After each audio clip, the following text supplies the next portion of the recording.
Hola, bienvenidos a Zero Key. Hoy os vamos a hablar de otro sistema de calefacción para calentar nuestros hogares. En este caso es un sistema de calefacción eléctrica. Vamos a hablar de los emisores eléctricos.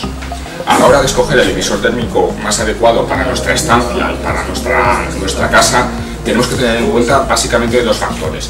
Primero, la superficie en metros cuadrados de la habitación que queremos calefactar, que queremos calentar, y luego el uso que le vamos a dar al emisor, al aparato en esa habitación.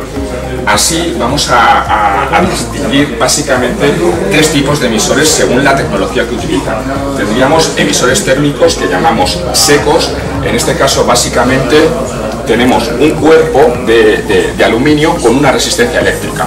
Conectamos el emisor y el emisor al calentar esa resistencia calienta el cuerpo de aluminio y irradia calor, o sea, sale calor del aparato. Luego tendríamos otra tecnología de emisores térmicos que serían los emisores térmicos de fluido.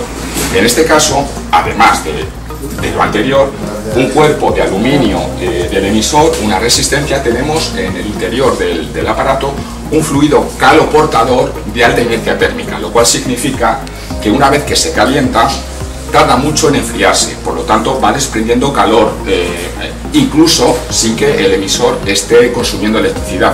Por lo tanto ya tenemos un factor de ahorro con respecto al emisor seco.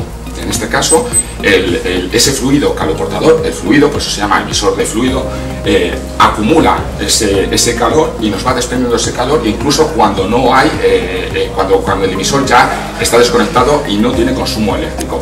Por lo tanto, sería adecuado para un uso más intensivo. Digamos que el emisor seco sería para un uso más esporádico, pocas horas al día, o por ejemplo una segunda residencia en la que vamos el fin de semana y solo lo vamos a utilizar en esos momentos. El emisor de fluido ya es para un uso más intensivo. Necesitamos esto cuando ya tenemos más horas de uso en casa y en nuestra propia residencia principal. Y por último tendríamos el emisor cerámico. El emisor cerámico es muy parecido al fluido, digamos que sustituiríamos ese fluido caloportador por unos bloques cerámicos que aún así tienen todavía más inercia térmica, acumulan calor y sí que lo desprenden durante muchas horas después de que el emisor no tiene consumo eléctrico. Por lo tanto ya son los emisores que son para un uso más intensivo, para estar funcionando muchas horas. Realmente si necesitamos un sistema de calefacción eléctrico para nuestra casa, probablemente sea la opción más adecuada. Tenemos que tener en cuenta, como he dicho antes, cómo elegimos el emisor, el tamaño, cuántos elementos o qué potencia elegimos. Pues más o menos tenemos que hacer un cálculo de unos 80-100 vatios por cada metro cuadrado, lo cual significa que, por ejemplo, en una habitación de unos 10 metros cuadrados necesitaríamos un emisor térmico de unos 1000 vatios. Es verdad que luego aquí tenemos que meter algunos factores correctores, como donde tenemos nuestra vivienda, la climatología, si es más fría, si no es tan fría, si es de interior, si es de costa, y metemos unos factores para subir o bajar un poquito la potencia. Luego todos los emisores son programables, con lo cual ya tenemos otro factor de ahorro. Podemos programar las horas a las que queremos que funcionen.